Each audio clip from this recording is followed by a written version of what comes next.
दोस्तों, आप सबको एक बार फिर से जय मसीह की।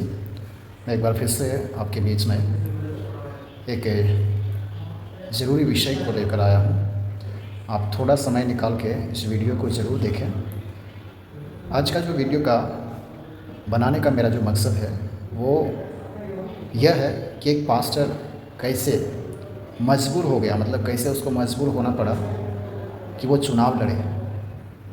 और हम चाहते हैं कि आप इस वीडियो को देखें और उनका विश्वास और उनकी राय को आप ज़रूर सुनें। तो आगे इस वीडियो में आप ज़रूर अपना राय और कमेंट लिखते हुए सुनते हुए जाए। जय मसीह की। मास्टर साहब, मैंने इसलिए जिक्र किया धर्म का क्योंकि इस देश में राजनीतिक जो है धर्म और जाति के आधार पर होता है। अगर कोई प्रत्याशी किसी क्षेत्र में घूमता है तो उसे पहले देखा जाता है कि किस जाति का है, किस धर्म का है। ये वास्तविक रूप है। तो मैंने इसीलिए जिक्र किया कि जहानाबाद में ऐसा आ रहा है। तो आप क्यों जहानाबाद से आना चाहते हैं? कैसे, क्यों आपने मन बना लिया जहानाबाद से?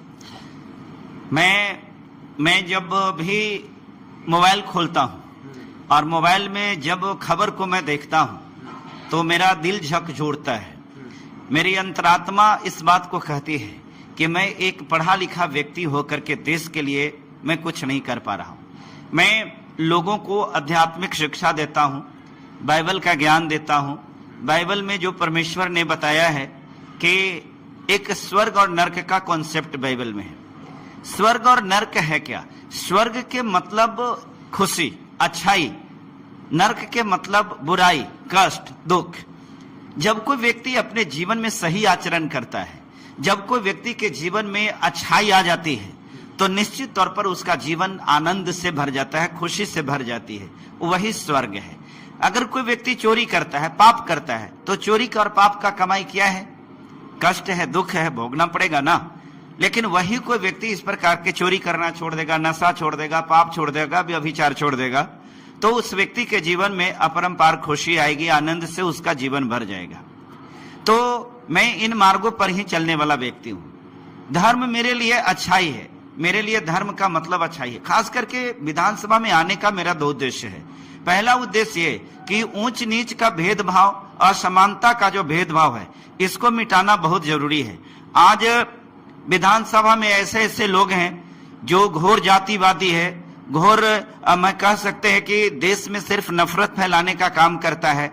देश टूटने के कगार पर है। नेपाल की स्थिति आपने देखा है, अन्य राज्यों में आपने देखा है। अपने राज्य में ही मणिपुर किस प्रकार से जला वो कोई देखा नहीं। ये क्या चीज के नाम पर हुआ? जातीय धर्म के नाम पर ही ना हुआ।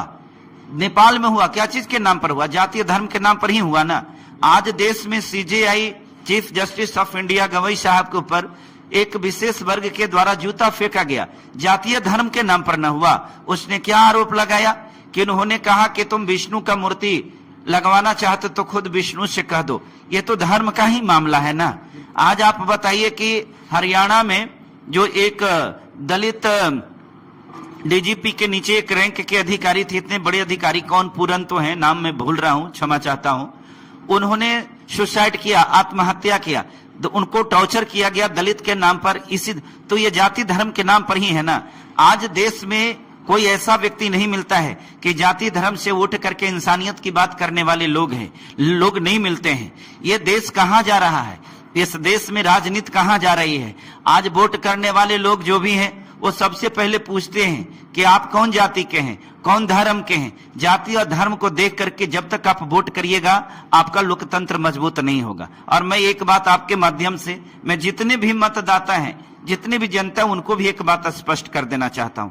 क्षमा करिएगा, जाति और धर्म के नाम पर हमें वोट नहीं चाहिए। आपने कहा कि हम जो है भेदभाव और जातिवाद मिटाने के लिए राजनीति